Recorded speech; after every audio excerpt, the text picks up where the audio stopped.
Gather around, children. Yo, wait, what? That's your voice? Hold up. Many more times by us YouTubers that milk your bizarre adventure. To start this tale, I will need a scene. Your mommy just made you chicken. I don't think that joke's relevant anymore. Yeah. What? I'm sorry, dude. I don't know, dude. I'm sorry. No? Okay, fine, you stupid dumb. Bruh. Yo, hold up! Yo! Oh, where was I? Oh, yes. You finally hopped into your favorite game. Your bizarre. It's not my favorite game, you know. It's just like, okay, Dude, fine. shut up. Okay, Shut up! Shut up! Just get out of here! Okay. Maybe I can actually start now. You grind for your 1,500 hours to level up, and you finally notice 3 dumpy star platinum the world users. They approach you on their little nubby legs, approaching one step at a time because they're little infants. As soon as they show up, they freaking clap you and murder you! And then you sit there as you die because you're level 1. As you slowly perish, you notice these 3 stumpy thumb children start screaming.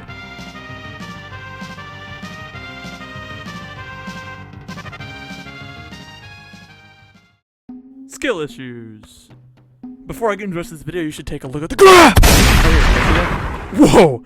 You know what you should do now? Like immediately? You should totally just subscribe, dude. Like, come on. It's just okay if not, but, you know. Things like the common phrase of skill issues and a comment left in my video actually got me very interested in actually analyzing the game's player versus player interactive.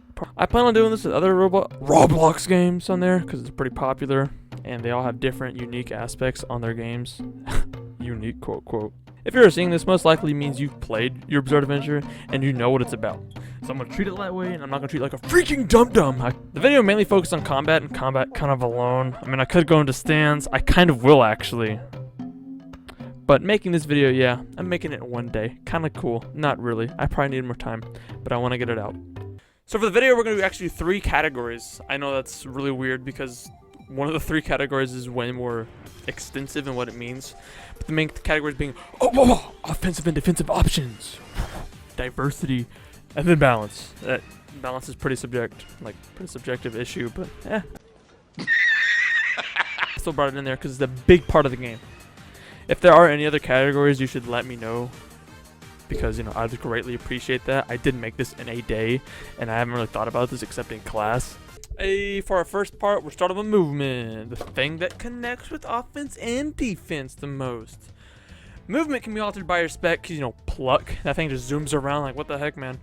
But the majority is the same. Simply put it, dash, sprint, that's your main focus points of movement. I guess jumping too, but it doesn't have as big as a play as you'd think.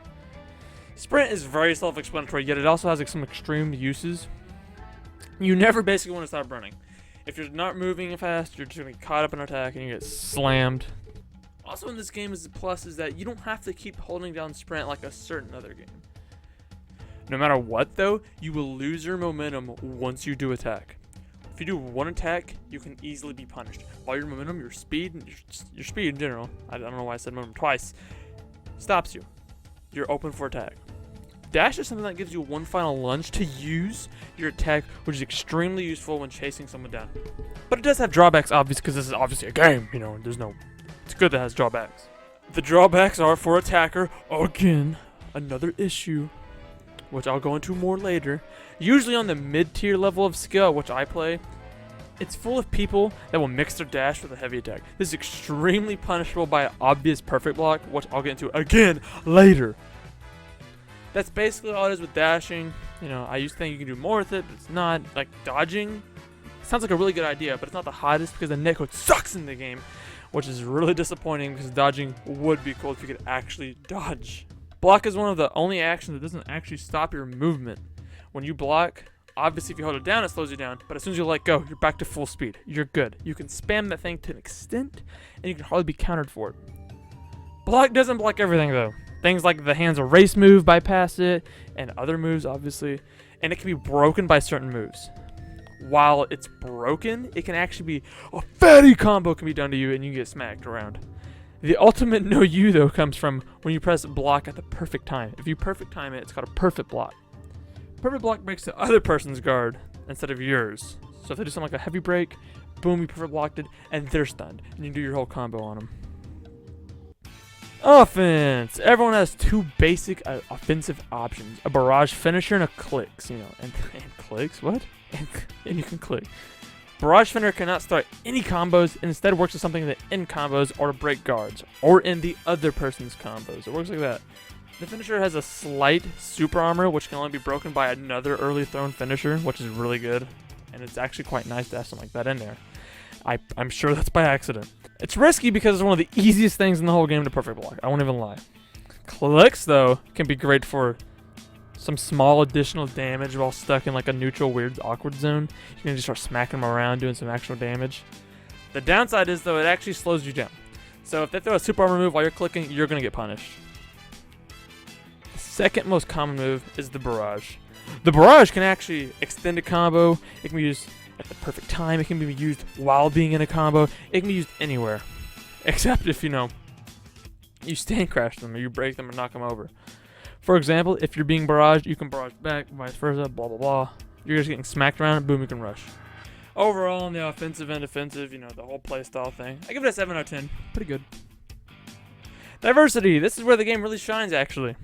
Starting with stands, every single one of them play extremely different with only a few exceptions. Stands can alter interactions immensely, as some focus all on range, while others focus on close range, effective ranges, it's just like that. The way you play even changes further when you take into account stats. You can either put all your stats in yourself, your stand, or your spec. Specs are extra moves and buffs in your arsenal that can change how you play drastically. Many other fighting games, like arena games and other anime arena games, battle arenas, only give you one set playstyle, which is the character. Your Resort Adventure lets you actually decide 3 different ways to use that one character. This isn't all perfect, though, as getting certain stands you want can be difficult as well as getting specs. It's stupid. It's pretty dumb. Besides that issue, it is relatively perfect in the variety and only continues to get better, with updates, even though the fact that it takes like a month to get one update. I give it a 10 out of 10 in variety in your options. What are you going to pick?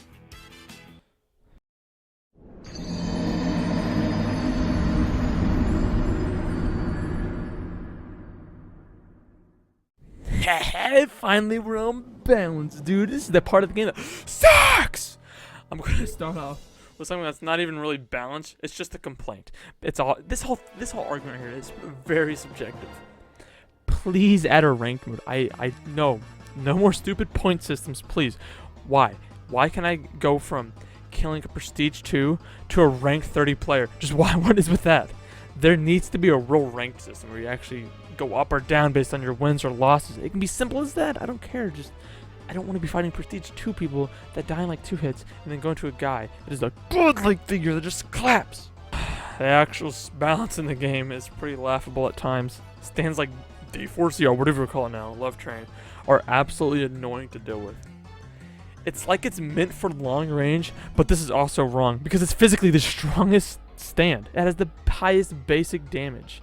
Why? That's so dumb. And on top of this, it has 2 options for escape. It has Love Train, which just deflects all damage. I know they nerfed it, but it still can escape easily. And it has the teleporting move to just get away. And why? Purple Haze before the nerf is something it's awful. They buffed that stand one time and all the poison stacked. You'd be dropped in a matter of minutes. King Crimson Requiem Slash move has the fattest hitbox in gaming history. I'm 10 years away and this thing hits me from 30 years away. So what the heck, man? Star Platinum is stronger than its Requiem counterpart besides the time stop. Every stand can beat another stand. We're one of the basic here. Everyone gets a trophy. Every stand can obviously beat another stand. It's just harder for that stand to beat the other one. Overall, this game has a poor time with balancing, and I won't even talk about the mod specs. This is dumpy. Balancing terms, I give it a 4 out of 10.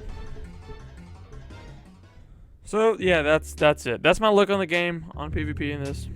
I plan on making other videos like this, and hopefully I can have more time and really develop what I want to say. Now it's time to edit all this before you're seeing this.